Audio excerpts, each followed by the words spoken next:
Olá, estamos de volta com Frente a Frente para o último bloco, que recebe hoje o deputado Capitão Derrite, do PP de São Paulo.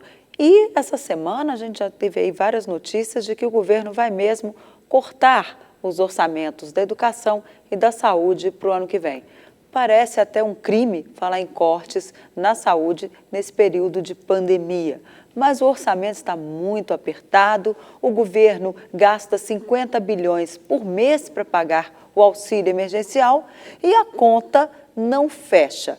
A palavra final sobre esse orçamento vai ficar com o Congresso Nacional. O governo tem que mandar aí até dia 31 de agosto e aí o projeto começa a ser discutido no Congresso Nacional. Deputado, como é que vai ser tratar de um orçamento tão desafiador como esse de 2021, em que vai ser preciso ter recursos para poder aí, se Deus quiser, vacinar toda a população brasileira contra a Covid-19 e ainda ter dinheiro para sustentar educação, poder fazer as obras que o governo deseja e a conta não fecha, ainda tem que prorrogar o auxílio emergencial. Como é que vai ser trabalhar com isso tudo aí? Esse período aí, nesses 6 meses, nesses 4 meses no Congresso Nacional, né? Porque vai até setembro, outubro, novembro, dezembro, são 4 meses aí para fechar o orçamento. Olha, Denise, acho que vai ser um dos maiores desafios aí, talvez, das votações de orçamento público dos últimos anos aí do Congresso Nacional. Sem dúvida, esse será um dos maiores aí desafios, porque realmente a arrecadação ela diminuiu. Os estados necessitaram do apoio do governo federal. A população que vive de renda baixa necessitou do auxílio emergencial. Então, vai ser muito justo, vai ser difícil. A gente vai fazer de tudo para não deixar fazer com que falte, principalmente na saúde, né, por conta do período da pandemia, que faltem recursos aí para a saúde. E, lógico, não podemos deixar de investir em educação. Aprovamos recentemente aí o novo Fundeb, né, que foi uma aprovação com o apoio do governo federal, apoio do presidente, do Poder Executivo. Agora não adianta, agora é sentar, fazer conta, estipular e tirar leite de pedra, como a gente falou, e cortar as regalias. Esse é o ponto principal. Mas vejam vocês, eu queria ressaltar a vantagem de um governo livre de escândalos de corrupção. Eu falo sempre do exemplo da Caixa, né? Eu acompanhei uma apresentação do Pedro Guimarães, que é o presidente da Caixa Econômica Federal, do ano de 2019. A Caixa teve mais de 20 bilhões de lucros em um ano de operações, enquanto nos anos anteriores ele chegava a ter prejuízo. Por mais absurdo que seja, banco tendo prejuízo. E qual que é o grande benefício disso? É que você não tem um banco com indicação política, você tem um perfil técnico, caráter técnico. Então, acho que, e com relação às obras de infraestrutura, como você falou, Denise, acho que a tacada de mestre do ministro Tarcísio está sendo as concessões, estão sendo as concessões. A gente tem que abrir para o capital estrangeiro, não tem jeito, para investimentos, principalmente no setor de infraestrutura, no setor portuário, no setor ferroviário, para que possa atrair capital externo, gerar emprego e tirar esse ônus aí da máquina estatal do governo federal. E interessante, o senhor falou da Caixa, né? Há um debate sobre privatizações no Brasil. O presidente Bolsonaro tirou já de cara a possibilidade de privatização dos bancos. Um banco público não tem exatamente que dar lucro, né? Ele tem que fazer uma função diferente dos outros bancos comerciais. Mas na Caixa, por exemplo, há ações políticas no sentido de reduzir juros, de investir mais, inclusive aumentar as políticas públicas aí para habitação, há um projeto em gestação e tal, e mesmo assim dá lucro, né? Mas não era o caso de privatizar, não, inclusive esses dois setores? Eu vou falar minha opinião, Zé. Eu sou a favor de privatizar. Tudo? Sim, por quê? O senhor não salvaria nada?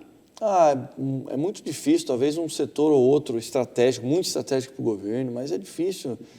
Correios, tudo. Privatiza. O Correio está de greve. Com todo respeito ao nosso presidente dos Correios, lá, o general Floriano Peixoto, que é meu amigo, mas o Correio tem que ser privatizado. Não dá para comparar a qualidade do serviço do capital aberto, né, do mercado privado. Como diria o saudoso ex-senador, ex-ministro do Planejamento do governo militar, Roberto Campos, um cara genial que estava muito à frente do período dele. Eu convivi com ele. O senhor teve esse privilégio de conviver. Lanterna de proa ali. Ele já dizia, o erro do Brasil foi a abertura política antes da abertura econômica. Então, a gente tem que abrir o nosso mercado. A livre concorrência ela é um bem necessário. Todos os países desenvolvidos do mundo adotaram esse sistema de economia liberal no sentido de abertura do mercado, inclusive os bancos, porque hoje, se nós não temos escândalos de corrupção e nem partidos dominando um banco público, o que dirá? O que nos garante que no próximo governo, não estou falando da pessoa do presidente Bolsonaro, daqui 2 ou 3 presidentes, não teremos prejuízo nos bancos públicos. E tendo um banco privatizado, tenho certeza que o mercado por si só faz isso, né? Privatizar mesmo nesse período agora de pandemia em que os ativos poderiam ser vendidos aí a preço de banana? Então, isso é uma outra questão. Não estou querendo colocar tem que privatizar agora. Acho que tem que ser privatizado.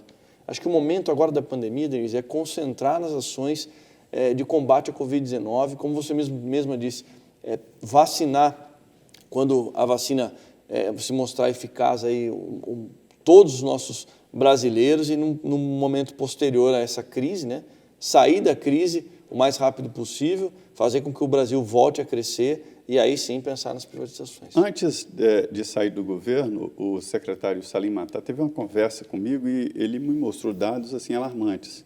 Nós temos hoje 673 pontos possíveis de privatização, ou seja, empresas estatais. Essas empresas, elas são, não do país, não vem da ideia sua, elas são dos funcionários das empresas. Eles arranjam ali salários absurdos, com um plano de saúde absurdo, com aposentadorias especiais e tal.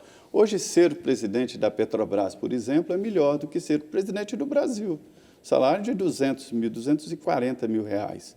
E mais vantagens, cartões especiais. E ainda anda com uma fleuma de iniciativa privada e executivo de uma grande empresa. Só para ter um exemplo. E o Salim, ele conseguiu vender 84 empresas e um lucro de 54 bilhões de reais, para você ter uma ideia. O que era antes estratégico, deputado, hoje já não é mais. O que é Correios? Entregador de pacote. Concordo, plenamente. O Zé sempre falou uma coisa que me fez lembrar de uma medida provisória que eu participei ativamente da articulação, da medida provisória 915, que previa a alienação dos bens imóveis da União. Falou do Salim Matar, eu lembrei. Sabe quantos imóveis, prédios públicos, apartamentos, terrenos, a União possui no Brasil? Mais de 600 mil. E a maioria inabitável.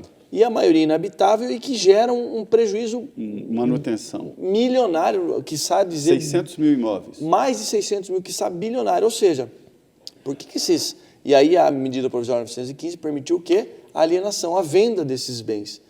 Para quê?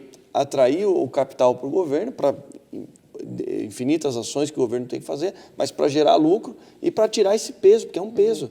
Então, vai no mesmo sentido dessa questão que o Salim Matar colocou. E ainda economiza com manutenção, né, que é Exato. muito caro. Agora, nós temos O governo aluga prédios. É verdade. Uma das maiores imobiliárias do país, né? Mas eu queria entrar na questão do auxílio emergencial, que estamos aí num período, né, de começar a rever, como é que vai ser essa prorrogação. O que o senhor acha? Tem que continuar nos 600? Não dá, tem que ser menos, 300? Vai até dezembro, vai até março do ano que vem? Qual é a sua opinião? Eu acho que o auxílio, Denise, ele tem que caminhar junto com a reabertura econômica do país, reabertura da atividade comercial. Não dá para a gente ficar... Eu sei da dificuldade de milhões de brasileiros que dependem desse auxílio para colocar o arroz e feijão na mesa, mas a gente tem que estimular o brasileiro a voltar a trabalhar, voltar a produzir, fazer a máquina da economia voltar a girar. E com as medidas que... Aliás, eu sempre fui favorável a isso, né? Não esse isolamento total desde o começo. Eu posso falar porque eu fui um dos que, tomando todas as medidas e precauções possíveis, eu fui contaminado pelo Covid. Passei, graças a Deus, sem nenhum problema pela doença, mas a atividade econômica no Brasil tem que voltar, as pessoas têm que voltar a trabalhar e, com isso, a gente ir reduzindo esse auxílio emergencial, porque a conta não fecha, o Brasil não vai aguentar pagar...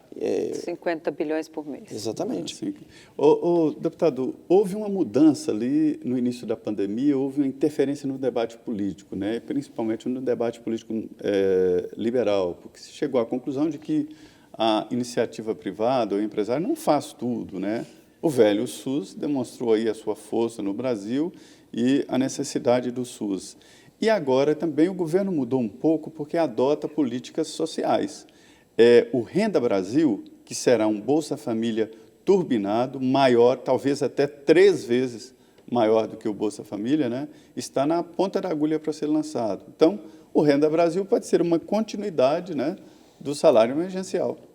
Com a diferença, né, Zé? Inúmeros casos aí de fraudes foram descobertas no Bolsa Família. Acho que o governo tem que fazer. Renda Brasil e no auxílio emergencial também. O que a gente tem que fazer, além de conceder o benefício, é ampliar a política de fiscalização de quem recebe.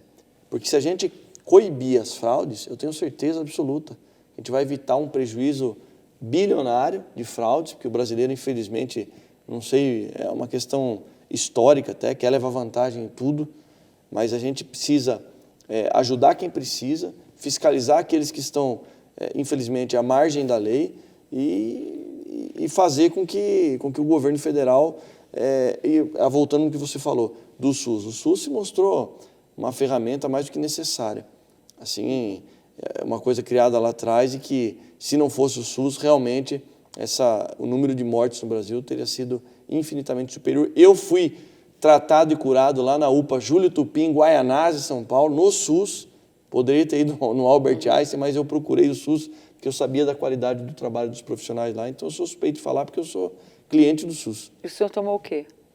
O medicamento que foi receitado para mim lá foi a azitromicina, zinco e a dexametasona, que é um corticoide que tem mais ou menos o mesmo efeito aí da hidroxicloroquina. Eu até perguntei para o médico se seria a cloroquina, ele falou que no meu caso a dexametasona seria o mais aconselhável. Então, não vou discutir com o médico, né? Agora, uma outra coisa, um outro assunto que está começando a tomar corpo no Congresso, a deputada Bia Kicis vai montar a frente conservadora no parlamento. Ela já está coletando assinaturas e ela me disse que, diante disso, vai querer que esses novos apoiadores do governo, além da agenda econômica, que eles se comprometam também com a agenda de costumes. Né? Ela põe todos aqueles projetos que o presidente Jair Bolsonaro colocou na sua campanha, como a questão do armamento, a questão do escola sem partido, e, enfim, vai ser possível? O senhor acha que tem espaço para discutir esses temas ou já tem muita coisa, inclusive com a economia aí, é preciso concentrar nessa agenda econômica e nas reformas? Não, tem espaço, eu digo mais, Denise, do meu ponto de vista é tão importante quanto a questão econômica. Aliás, eu já assinei a Frente Parlamentar Mista Conservadora, eu sou conservador por natureza, eu sou estudioso do conservadorismo. No Brasil, a gente é um pouco carente aí de filósofos e escritores, temos o professor Olavo de Carvalho, mas eu estudo muito, leio muito Roger Scruton, que é um filósofo conservador britânico muito famoso, e acho que tem espaço sim, a gente defende os valores familiares, né? Hoje em dia é difícil falar da família tradicional, mas é isso mesmo, é do pai e mãe, a questão religiosa, eu sou cristão, e parece que no Brasil virou crime falar que você é cristão. Mas isso combina com o armamento, deputado? Combina. O armamento tem uma deturpação quando se fala do armamento. E eu explico por quê. Eu sou defensor do direito do cidadão de poder possuir em sua residência e portar arma de fogo. Porque a questão da arma de fogo está relacionada à liberdade. Quando você tem uma população desarmada, acabou a liberdade, porque a força estatal faz o que quer, aonde quer. Aliás, as ditaduras comunistas fizeram isso, desarmaram primeiro a população. O desarmamento é uma maneira de controle social. Agora, o que a gente tem que ter os pré-requisitos muito rígidos, pré-estabelecidos, para não fornecer uma arma de fogo para qualquer pessoa. Tem que possuir ocupação lícita, comprovar a capacidade psicológica, mental, a capacidade técnica, e a partir daí, sim, essa pessoa poder possuir arma de fogo. Né? Treinamento, claro. O presidente atual da Câmara dos Deputados e também o presidente do Senado evitaram essa pauta que a Denise falou aí, de costumes, exatamente para não provocar debates intensos no Congresso. Eu acho que é um erro, o Congresso está aí para isso mesmo, para discutir. Mas, deputado, eu queria agradecer muito a sua participação aqui no Frente a Frente, conversa boa aqui nessa mesa redonda. Muito boa noite. Obrigado, Zé. Obrigado, Denise. É sempre um prazer estar aqui com vocês. Sempre que convidarem, estarei aqui novamente. Pois é, sua mãe lá em Sorocaba está acompanhando aqui, né? Como é que é o nome dela? Dona Maria Tereza vai estar assistindo a gente lá. Beijão para minha mãe. Dona Maria Tereza, um grande abraço. Muito obrigado aqui pela participação do deputado Capitão Derrite. E aqui nessa mesa, nesse papo, a minha parceira de sempre, Denise Rotenburg. Boa noite, Denise. Boa noite, Zé Maria. Boa noite, deputado. Muito obrigada pela sua presença aqui. Boa noite para você que nos assistiu. Até a próxima.